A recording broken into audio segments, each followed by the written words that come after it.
ഞാൻ 91-ലെടുത്ത അന്ന് തൊട്ട് ഞാനാണ് ഓടിക്കുന്നത്. എത്ര വർഷത്തെ പഴക്കമുള്ള വണ്ടി ഇത്? ഇത് 87 മോഡൽ വണ്ടിയാണ്. അതായത് ഏകദേശം ഒരു 36 വർഷമായില്ലേ? 36 വർഷത്തോളമായി വണ്ടി. വണ്ടി മാറണമെന്ന് തോന്നിയിട്ടുണ്ടോ? എന്തോ മാറണമെന്ന് എനിക്ക് ഇതുവരെയായിട്ട് തോന്നിട്ടില്ല. എനിക്ക് അതിനോട് ഇപ്പോഴും താല്പര്യമാണ്.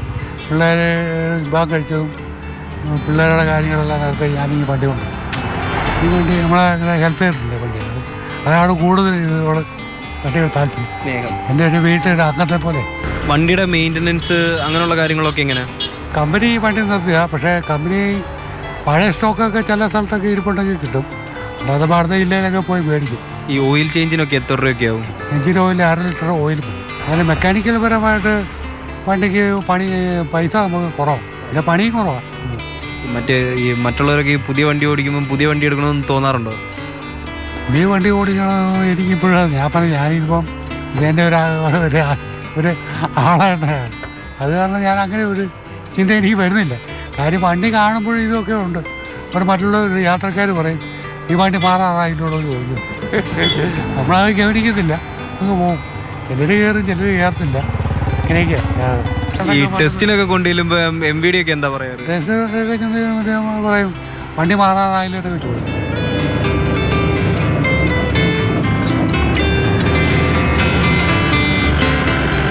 33 വർഷമായിട്ട് സൈമൺ ചേട്ടൻ കൊണ്ടു നടക്കുന്ന ഈ വണ്ടി ഇപ്പോൾ സൈമൺ ചേട്ടൻ്റെ ഒരു കുടുംബത്തിലെ അംഗമാണ്. ക്യാമറമാൻ ശരത് അമ്പാടിനൊപ്പം നിതിൻ തോമസ്, മാതൃഭൂമി ന്യൂസ്, കോട്ടയം.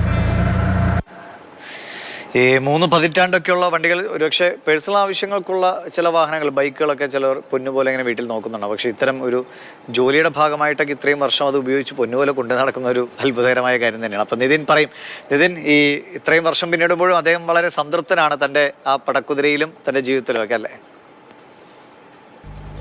സൈമൺ ചേട്ടൻ്റെ ഓട്ടോ വിശേഷങ്ങളിലേക്കും സൈമൺ ചേട്ടൻ്റെ വിശേഷങ്ങളിലേക്കും വരുന്നതിന് മുമ്പ് പറയാനുള്ള ഒരു കാര്യം എന്ന് പറയുന്നത് ഈ ചേട്ടൻ്റെ മറ്റൊരു പ്രത്യേകതയാണ്. സൈമൺ ചേട്ടൻ ഇക്കാലത്ത് മൊബൈൽ ഫോൺ കയ്യിൽ കൊണ്ട് നടക്കാത്ത ഒരു ചേട്ടനാണ്. ഈ വീട്ടിലെ മൊബൈലും കാര്യങ്ങളും ഒക്കെ ഉണ്ടെങ്കിലും പുള്ളിക്കാരൻ എപ്പോഴും ഇങ്ങനെ കൈ കൊണ്ട് നടക്കാറില്ല. അതെങ്ങനെ സ്ഥിരമായിട്ട് ഉപയോഗിക്കുന്ന ശീലവുമില്ല. അതുകൊണ്ട് തന്നെ സൈമൺ ചേട്ടനെ കണ്ടെത്തുക എന്ന് പറയുന്നത് ഒരു ചെറിയൊരു പണിപ്പെട്ട കാര്യമായിരുന്നു. നമ്മൾ ചെല്ലുന്ന സമയത്തൊന്നും ചേട്ടൻ ഓട്ടോയും കൊണ്ട് അവിടെ കാണില്ലായിരിക്കും, ഓട്ടം പോയേക്കുമായിരിക്കും. കോട്ടയം കളക്ട്രേറ്റിൻ്റെ മുന്നിലാണ് പുള്ളിക്കാരൻ ഓട്ടോറിക്ഷ ഓടുന്നത്.